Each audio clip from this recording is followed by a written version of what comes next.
guys. Welcome back. This is personal to me. I come from an immigrant family, if you're here new. My parents lived through what happens when government gains too much control, when people are silenced, when fear replaces freedom, and when the media protects power instead of questioning it. I call that propaganda. That's why I pay attention. That's why I ask questions. And that's why this episode matters to me. Because the deeper I dig into COVID, censorship, global organizations, and a new one that just came out of nowhere, Agenda 2030, political coordination, and the attack against anyone who challenges the system, the more alarmed I become. Maybe some of you will agree with me, and maybe some of you won't. But one thing nobody can deny is that something changed after 2016. And millions of people around the world felt it. When they tell you that we Republicans are changing the map, I want you to be fully aware that the map was already changed and manipulated in the census of 2020. The Democrats or the Communist Party don't play fair. So tonight we're going to connect the dots and ask hard questions and talk about the things many people are afraid to say out loud. If you believe in open conversation, free speech, and protecting this country for future generation, please take a second to like, share, and subscribe. Again, I'm a newbie, but I'm growing and learning every day. So please follow my journey. Because these conversations is bigger than politics now. And for me, this is deeply personal. Let's recap and start with the victims first. New York is already gearing up for more riots and protests just weeks after another attack targeting Jews. We warned voters this chaos would grow, and now we're here. And they're just not popping up in New York. They're popping up everywhere, mostly in Democratic cities. In Massachusetts, a man in the middle of the street starts shooting while innocent people run for their lives. In Illinois, Cook County, the corrupt county, loses track of 250 prisoners who were supposedly under house arrest. Some of those prisoners were rapists. You can't make this shit up.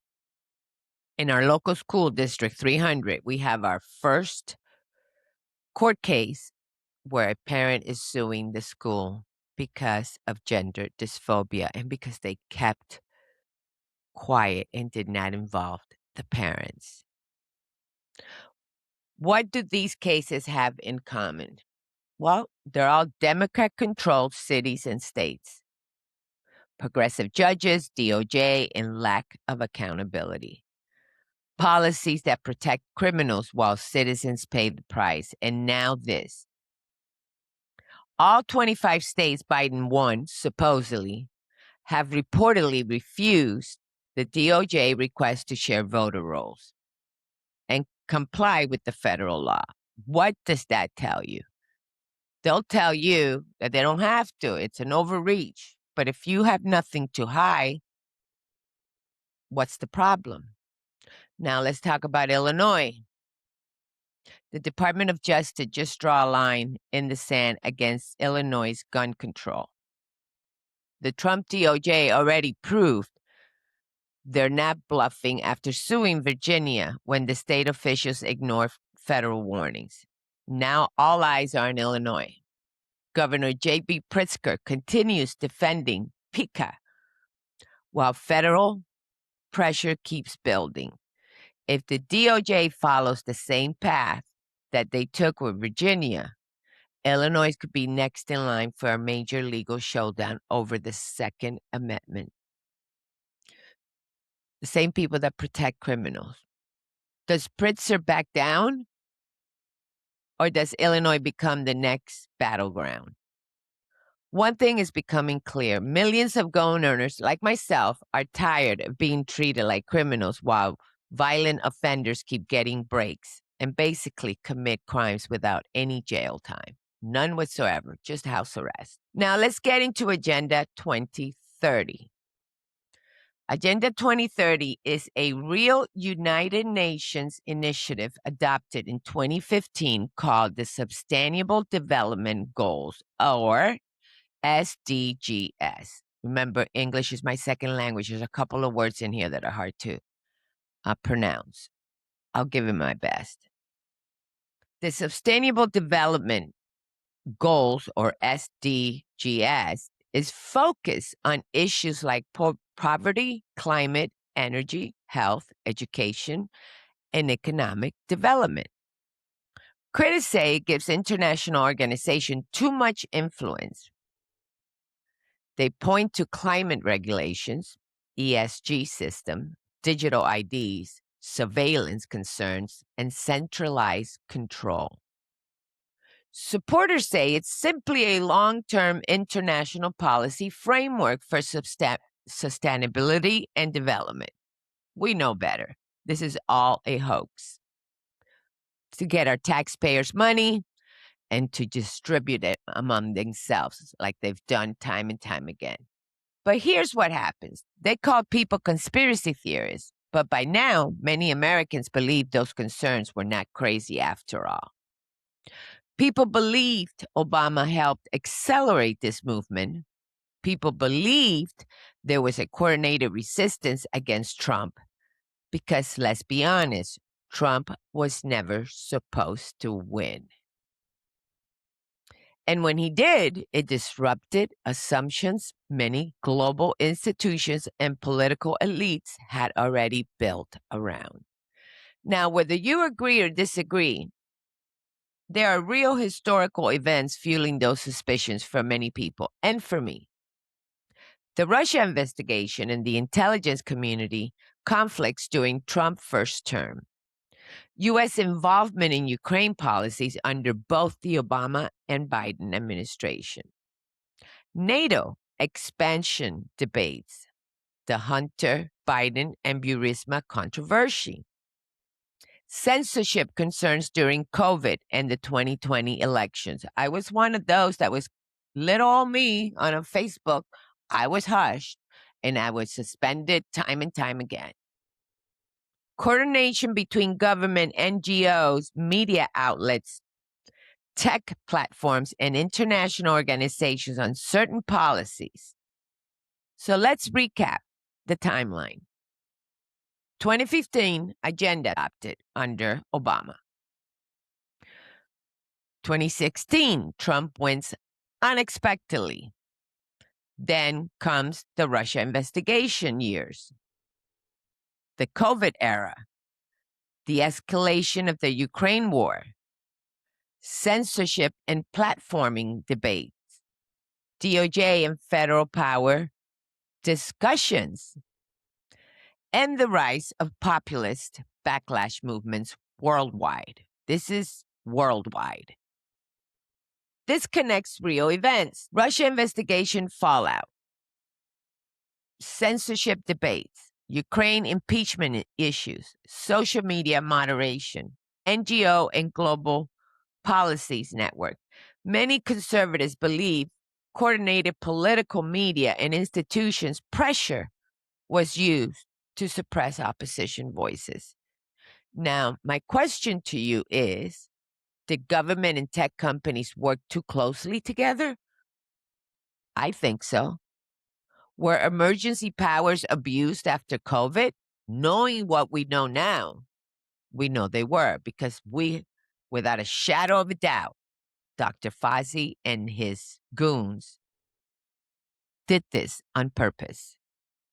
And I'm not denying that COVID existed. There was an outbreak, and I am not denying that the elderly were indeed the people that would most suffer. But those were the people that they mostly killed.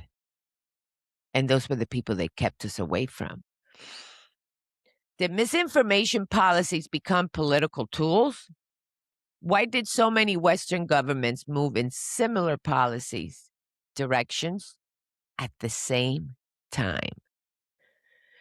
Did populist movement trigger a coordinated institutional backlash?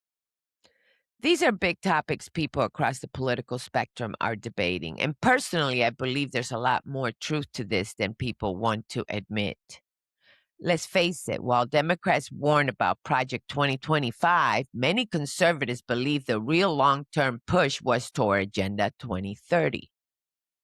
We already know that USAID funding has gone towards political activism abroad, democracy shaping efforts, media and misinformation initiatives, climate and ESG projects, migration programs, NGO ecosystem aligned with the Western liberal priorities.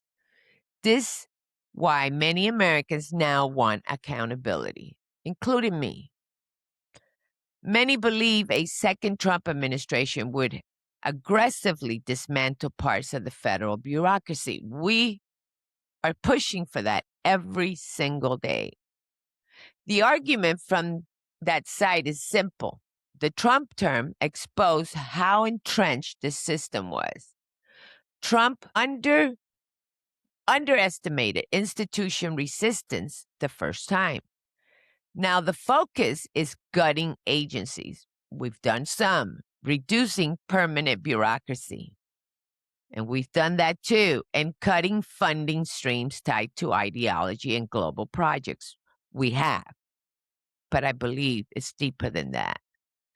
Again, we have the Soros of the world, number one donator. And I said it in one of my shorts.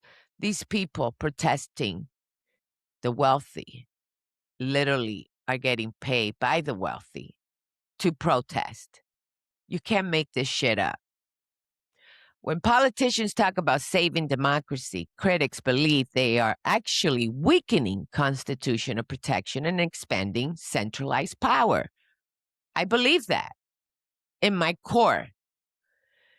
And when the media reports nonstop negative coverage about one side while ignoring failures on the other, people begin to lose trust. I think we're way beyond that, especially what they did with Biden, how they covered up his inability to be a president. We now know that he wasn't. We know there's a out there. We also know that, well, the one thing we don't know is who was running the show, but I believe we will find out. Some of us will believe it, and those Democrats, communists will not. Again, they could be showed the proof in front of their face and they'll deny it till they're blue in the face because they are party over country. Trump challenged NATO funding norms, pushed America first, rejected parts of international climate framework. We know that. Fought with legacy media. We've known that. He has won the suits too to prove it. Has it changed anything? Absolutely not. Because the main thing for them is Project 2030. Criticize intelligence agencies. CIA needs to be gutted. And they're trying, but this is deep. Question globalization and trade deals. And disrupted assumptions many political leaders expected under Hillary Clinton. So the question becomes, was this simply politics? Or did Trump threaten a much larger long-term global agenda? The 2026 midterms are incredibly important.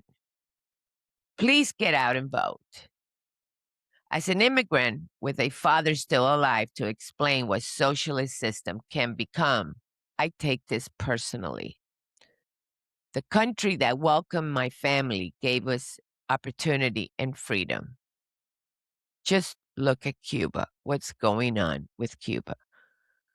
I want to make aware that I get this. Well, if you love Cuba and you love your Cuban people, why aren't you mad that we're not sending anything over there? Well, let's get something straight. First of all, the CIA did go to Cuba and met with them.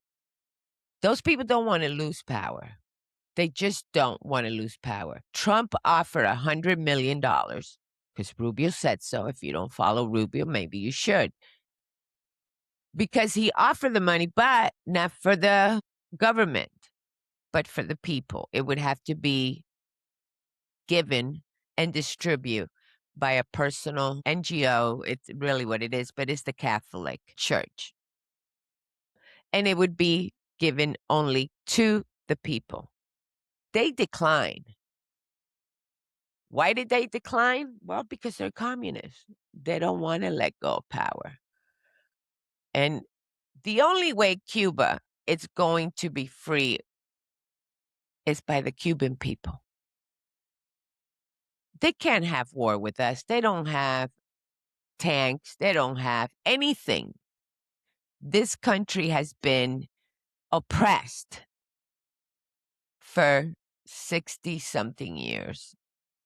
Nothing is going to change for Cuba until the Cuban people do something about it. All this Maria Celeste, Gloria Stefan, and all these people in Miami yelling, I have no idea how they turned communist, but they have. They're aligned with the Democratic Party.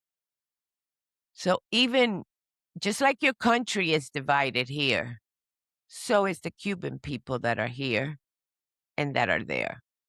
Some truly to their core believe in communism and socialists, and they blame those countries like ours for their demise, for their failures, when in reality it's their failures, it's their policies. Guys, I know socialist looks really good on paper, and they'll tell you, I forgot the countries that were socialists that were doing really good. They have even turned course, and they now are turning away. But you're not seeing that in the media. You truly have to go and do some research and ask over and over again. And when you get one from one side, get what you need, and then go to another side and fit. And it is insane, the propaganda that we have in this country. But nevertheless, at least the truth is out there. You just got to look for it. You can't go with whatever the news is telling you, whether it's Fox, CNN, Newsmax is pretty decent, but these people are getting paid. They sell books. They have to get paid. Tucker Carlson, Candace Owens, these people have lost their marbles. Again, they have to either approve or disapprove of something. So there is a conversation, but it's not a debate. God, how I miss Charlie. Because they gotta get paid. And whatever is going to get the clicks is what they're going to push. And when you say it enough times, you start to believe it yourself. And it's really hard to push through all this narrative. It really is. I find myself going deep down the rabbit hole. There's so many things going on in our financial system, too. I believe the dollar has lost a lot of value, and they are going to change the way that we pay, whether it's crypto, XRP, it's going to change. So we remember when Zelle came about, right? We're like, oh, we're not using that. This too is coming down the pipe. People are going to say, well, it's Trump and his family and his kids who are making money. Listen, everybody is a businessman. Everybody needs to make money. Trump was never a liar. He didn't tell you he was a politician. He told you he was a businessman. He is going to make money. So is his family. So has everybody prior to him, including the Biden, including Hunter, including everybody. But I believe, at least with the Trump family, they are changing our financial system. The banks usually had the power. All of them had the power, the banks, the federal. And I believe that is being shifted. And whatever it takes, somebody's got to get paid. It is the bottom line. You are going to see it from any politician. I believe many politicians go into office wanting to do good things. But then they get in there and then they're screwed because I'll do you I'll scratch your back, you scratch mine. And it's just become a cycle.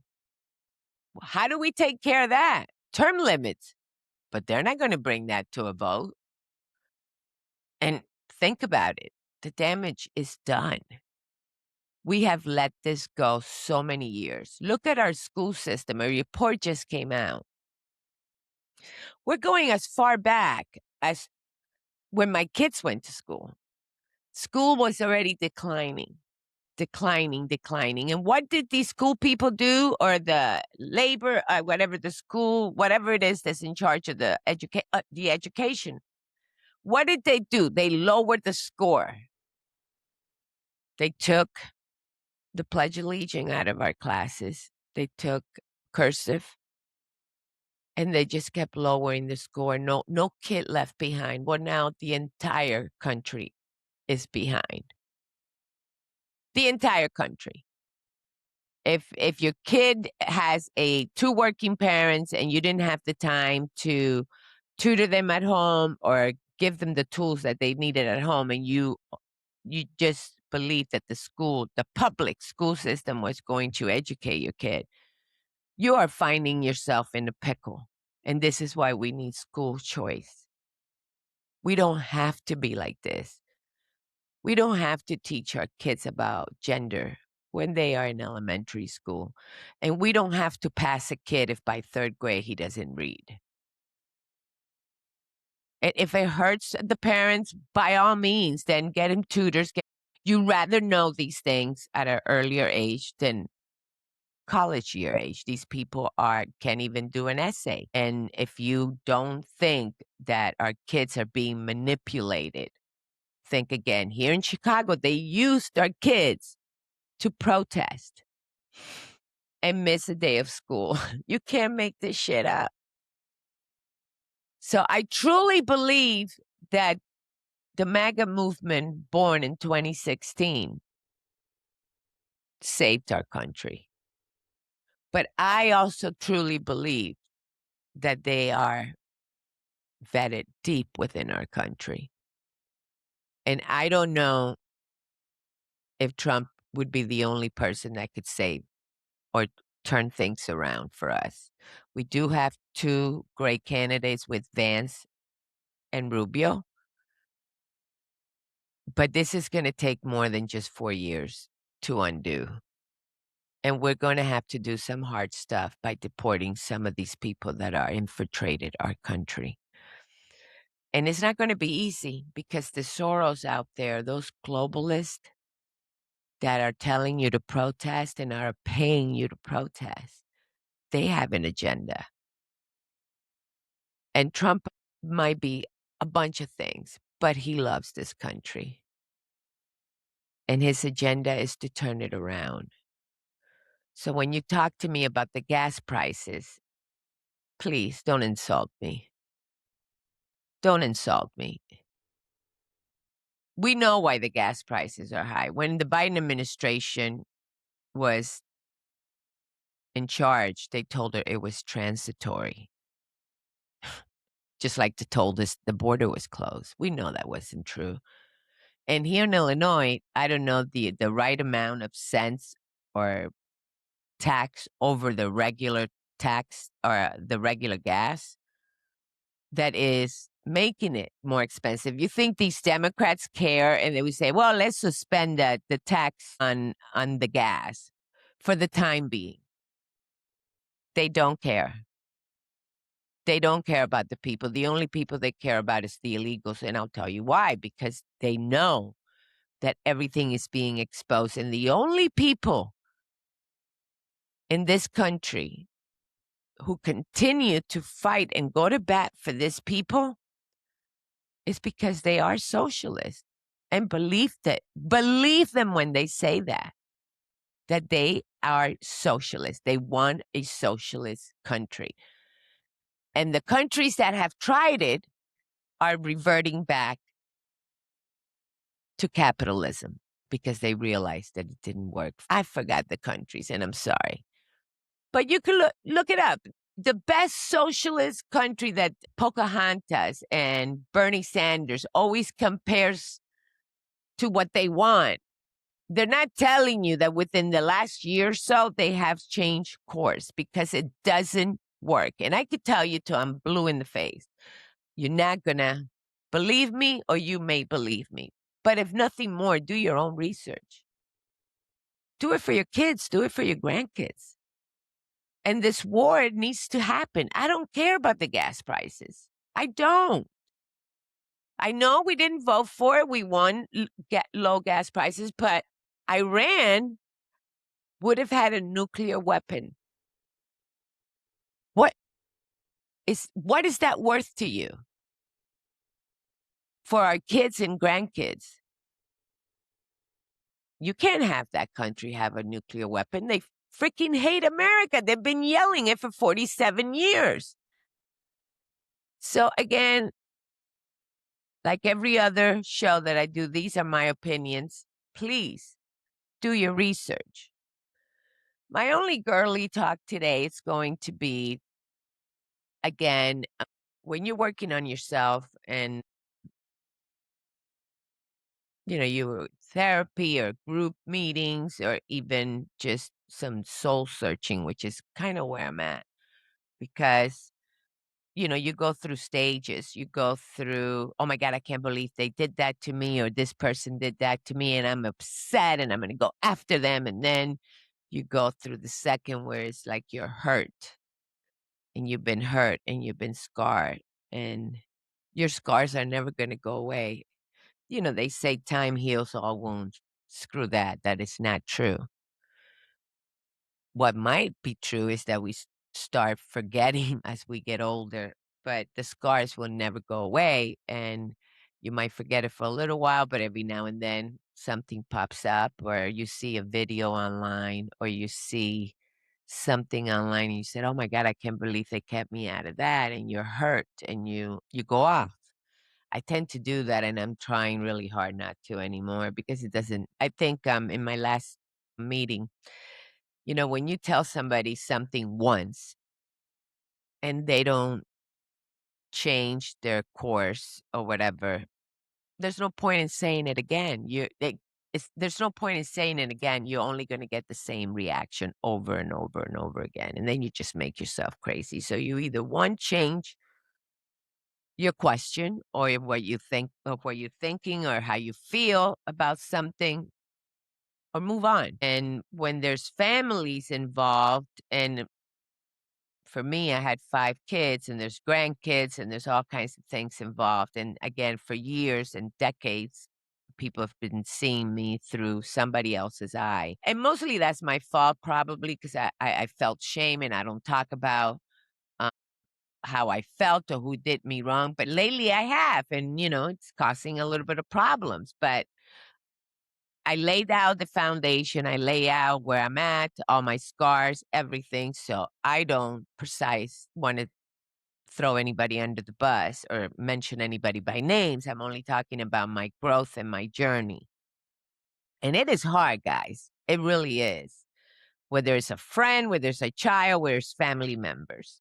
So all I can say is whatever helps you, whether it's journaling, I will never hunt anybody.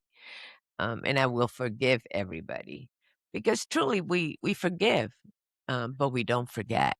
And that's the part that's complicated. So anyways, I don't want to ramble, but anyways, I wanted to give you this show on Project 2030, because again, when the Democrats accuse you of something, chances are they're doing it or they've done it.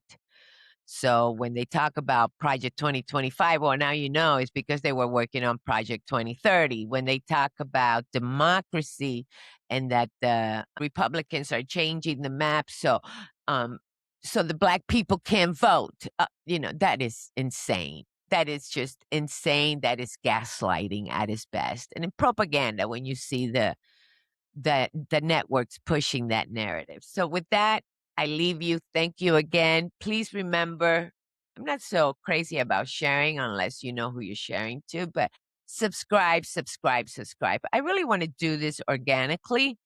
And I've gotten a lot of offers. Oh, I can monetize your channel. And I'm like, no, This is not about the money. This is just mostly hoping that this immigrant can change somebody's mind, somebody that came from a communist country, somebody that luckily my dad has shared so much with me, and I get to share that with you. And hopefully you open your eyes, and if nothing more, you do some research.